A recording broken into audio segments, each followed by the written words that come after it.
యుద్ధభూమి దద్దరిల్లుతోంది. రణమో శరణమో తేల్చుకునేందుకు రెండు దేశాలు తీవ్రంగా దాడులకు దిగుతున్నాయి. సాధ్యమైనంత భూభాగం సొంతం చేసుకోవాలని ఓ దేశం యత్నిస్తుంది. సాధ్యమైనంత భయపెట్టాలని మరో దేశం దాడులకు దిగుతుంది. జనవరి 20లోగా పైచేయి సాధించాలని ఎవరికి వారు యత్నిస్తున్నారు. జనవరి 20లోగా ఎందుకంటే ఆ రెండు దేశాలను టెన్షన్ పెట్టేందుకు అగ్రదేశానికి కొత్త నాయకుడు వస్తున్నాడు. అతడు యుద్ధాన్ని పిచ్చి పనిగా అభివర్ణిస్తున్నాడు. యుద్ధాన్ని ఆపుతారా లేదా అంటూ ప్రశ్నిస్తున్నాడు. తాను మాత్రం అధికారం చేపట్టగానే యుద్ధాన్ని ఆపుతానని తేల్చి చెప్తున్నాడు. మరి కొన్ని రోజుల్లో యూరోప్లో యుద్ధం ఆగుతుందా? అగ్రదేశాధిపతిని ప్రశంసిస్తే సాయం చేస్తాడా? Watch this story. యుక్రెయిన్ కొత్త వెపన్ను రెడీ చేసిందా? ట్రంప్ రాకముందే యుద్ధం ఫలితం తేలనుందా? యుద్ధంలో ఎవరిది పైచేయిగా మారుతోంది? ఈ దృశ్యాలు రష్యాను నిలువునా వణికించాయి. 9/11 దాడులను ఈ దృశ్యాలు తలపిస్తున్నాయి. ఈ దాడులు 2 రోజుల క్రితం నైరుతి రష్యాలోని కజాన్ నగరంలో జరిగాయి. భారీ భవన సముదాయంపై డ్రోన్లు దాడి చేశాయి. అదృష్టవశాత్తు ఎవరూ మృతి చెందలేదు. ఇంతటి భీకరమైన దాడులకు ఎవరు దిగారు? సహజంగానే ఈ దాడులకు యుక్రెయిన్ ఎలాంటి వ్యాఖ్యలు చేయలేదు. దాడులపై బాధ్యత వహించలేదు. నిజానికి ఇలాంటి దాడులు చేయాల్సిన అవసరం యుక్రెయిన్కు లేదు. కానీ కొంతకాలంగా రష్యాపై కీవ్ భీకర దాడులకు దిగుతోంది. ఈ ఏడాది యుద్ధాన్ని రష్యాలోకి యుక్రెయిన్ తీసుకెళ్లింది. పశ్చిమ రష్యాలోని కరస్కులో మిలిటరీ ఆపరేషన్ కు దిగింది. రష్యాలోని నగరాలను లక్ష్యంగా చేసుకుంది. కొన్ని రోజుల క్రితం మాస్కోలో బాంబులను కూడా పేల్చింది. రష్యన్ ఆర్మీలోని టాప్ జనరల్ ను ఆ దేశ రాజధానిలో సీక్రెట్ ఆపరేషన్ తో యుక్రెయిన్ మట్టుబెట్టింది. ఇప్పుడు భారీ భవన సముదాయంలోని ఇళ్లను ఫ్లయింగ్ బాంబులతో టార్గెట్ చేసింది. రష్యాలోని అత్యంత సంపన్నమైన నగరాల్లో కజాన్ ఒకటి. మాస్కోకు తూర్పున 800 కిలోమీటర్ల దూరంలో కజాన్ నగరం ఉంటుంది. యుక్రెయిన్ సరిహద్దుకు 1000 కిలోమీటర్ల దూరంలో ఉంటుంది. సో యుద్ధానికి చాలా దూరంలో కజాన్ ఉంటుంది. అందుకే ఈ నగరాన్ని యుక్రెయిన్ టార్గెట్ చేసి ఉండొచ్చు. రష్యన్లలో యుద్ధ భయం కలగాలన్నదే యుక్రెయిన్ ప్లాన్ గా కనిపిస్తోంది. అయితే ఈ దాడులపై రష్యా ఊరుకుంటుందా?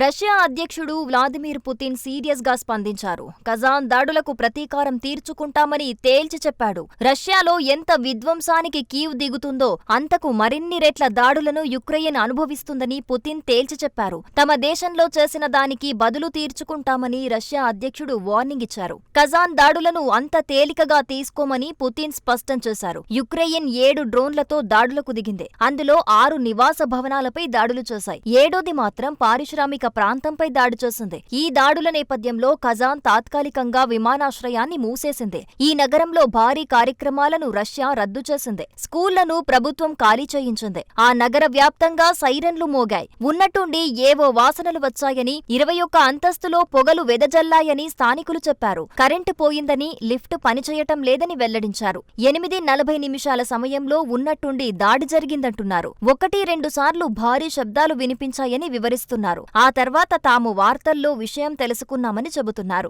ఈ ఏడాది అక్టోబర్లో కజాన్లో బ్రిక్స్ సదస్సును రష్యా నిర్వహించింది. యుక్రెయిన్ లక్ష్యమేమిటంటే రష్యన్లను భయాందోళనకు గురిచేయటమే. కీవ్ చేసిన ప్లాన్ విజయవంతమైంది. అయితే రష్యా బలగాలను బలహీనం చేయాలని ప్లాన్ వేసి ఉంటే మాత్రం కీవ్ ఫెయిల్ అయినట్టే.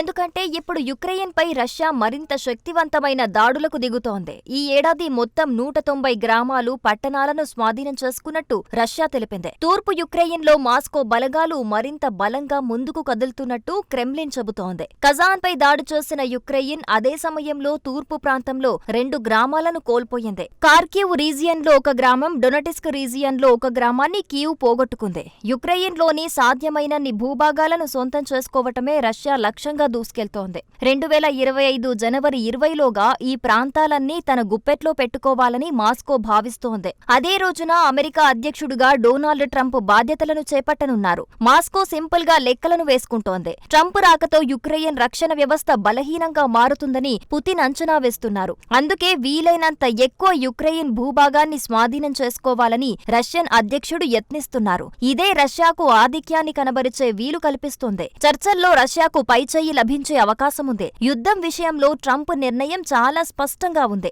బైడెన్ విధానాలను ఏమాత్రం ట్రంప్ సమర్థించటం లేదు. యుక్రెయిన్ కు మిలిటరీ సాయాన్ని నిలిపివేయాలని భావిస్తున్నాడు. యుద్ధాన్ని ఆపేయాలని ట్రంప్ కోరుతున్నాడు.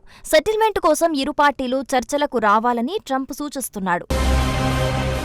అయితే యుక్రెయిన్ పరిస్థితి ఏంటి? ఇప్పుడు కీవ్ పరిస్థితి చాలా క్లిష్టంగా మారిపోయింది. అందుకే జెలెన్స్కీ కొత్త వ్యూహాన్ని ఎంచుకున్నారు. ఈ వ్యూహాన్ని 2 భాగాలుగా విభజించుకున్నాడు. మొదటి భాగం వ్యూహం ఏమిటంటే అంతర్గత రష్యాలో దాడులకు దిగటం. ఈ దాడులతో పుతిన్ను వెనుకడుగు వేసేలా చేస్తుంది. రెండో భాగం వ్యూహం ప్రకారం ట్రంప్పై విజయం సాధించి ట్రంప్ను కూడా యుద్ధంలోకి లాగటమే. అసలు ట్రంప్ను యుద్ధంలోకి జెలెన్స్కీ ఎలా లాగుతాడు? పొగడ్తలను, అస్త్రాలను ట్రంప్పై ఎక్కుపెట్టాలని జెలెన్స్కీ నిర్ణయించాడు. డిసెంబర్ ప్రారంభంలో ట్రంప్ను జెలెన్స్కీ కలిశారు. నోత్రడామ్ కేథెడ్రల్ చర్చ్ ప్రారంభోత్సవానికి ఫ్రాన్స్కు ఇరువురు నాయకులు వెళ్లారు. ఇరువురు నాయకులకు ఫ్రెంచ్ అధ్యక్షుడు ఇమాన్యుయల్ మాక్రోన్ ఆతిథ్యమిచ్చారు. అక్కడ్నుంచే ట్రంప్పై ప్రశంసల జల్లు కురిపించేందుకు జెలెన్స్కీ యత్నించాడు. ట్రంప్ అంటే పుతిన్ భయపడుతున్నట్టు జెలెన్స్కీ చెప్పాడు.